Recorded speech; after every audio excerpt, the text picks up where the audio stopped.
তাদের সাক্ষী লোকজন কোথায় নাকি গায়েব হয়ে গেছে। এমনও তো হতে পারে তারা ভয়ে নিজেরাই পালিয়ে গেছে বা তাদেরকে জোরপূর্বক সাক্ষী দেওয়ার জন্য নিয়ে যাওয়া হচ্ছিল। এখন তারা আত্মগোপনে চলে গেছে।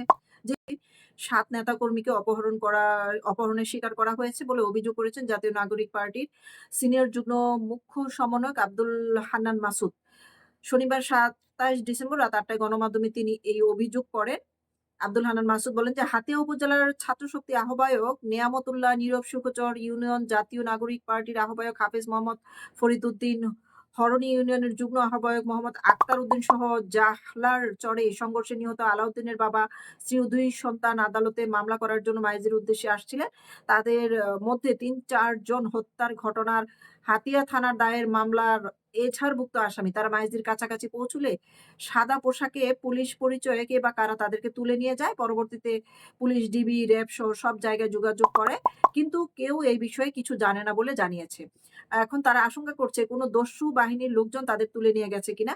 এই বিষয়ে জানতে সুধারাম মডেল থানার ভারপ্রাপ্ত কর্মকর্তা তৌহিদুল ইসলাম, জেলা গোয়েন্দা পুলিশের ভারপ্রাপ্ত কর্মকর্তা মোহাম্মদ আশরাফ উদ্দিন, র‍্যাব ১১ সি-৩ কোম্পানির কমান্ডারের সঙ্গে যোগাযোগ করা হলে তাদের কারো কাছে কোনো তথ্য পাওয়া যায়নি বলে জানান। এখন কথা হচ্ছে কারা করেছেন ৭ জনকে অপহরণ তারা তাদের মামলার সাক্ষী ছিলেন। তো মামলার সাক্ষী অপহরণ করে নিয়ে যায়। এখন ইউনূসের সরকার থাকাকালীন শেখ হাসিনাই নাকি শুধু অপহরণ, গুম, হত্যা করত। তাহলে এখন কেন তাদের দলের নেতাকর্মীরা অপহরণ হয়? এটা আমার মাথায় ঢুকছে না রে বাবা। আমার মাথা গরম হয়ে যাচ্ছে এই ধরনের খবর দেখে। আমার মাথা গরম হয়ে যাচ্ছে যে তারা নিজেরা ক্ষমতায় থেকে এখনো পর্যন্ত গুম, কিডন্যাপ, খুন, মব বন্ধ করতে পারল না। বরঞ্চ এই রাজনীতিটা তারাই শুরু করেছে, এই কালচারটা তারাই শুরু করেছে। এখন এই কালচার তাদের উপরে দিয়েই আবার শেষ হবে হয়তো। কারণ তারা যে বলে না যেখান থেকে আসলে ঝড়টা আসে গিয়ে সেখানেই গিয়ে থামবে।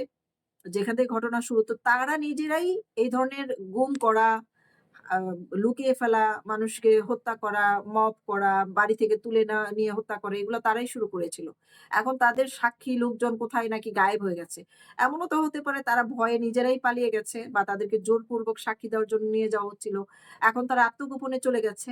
যেহেতু র‍্যাব এবং পুলিশ কমিশনার থেকে যারা আ থানায় দায়িত্ব আছেন তারা বলছে তাদের কাছে কোনো তথ্য নাই। তাহলে এই ঘটনার সত্যতা কোথায়? তারা এই বিষয়ে কোনো তথ্যই জানে না।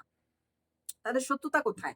এখন একটা মানুষ যদি আত্মগোপনে চলে যায় তাহলে ৫ বছর যদি আত্মগোপন থাকে তাহলে ইউনূস বলছে তাদেরকে গুম হিসেবে ধরা হবে। তাহলে আসামিটা হবে কে? ইউনূস সরকার আমলে যদি গুম হয় তাহলে আসামিটা হবে কে?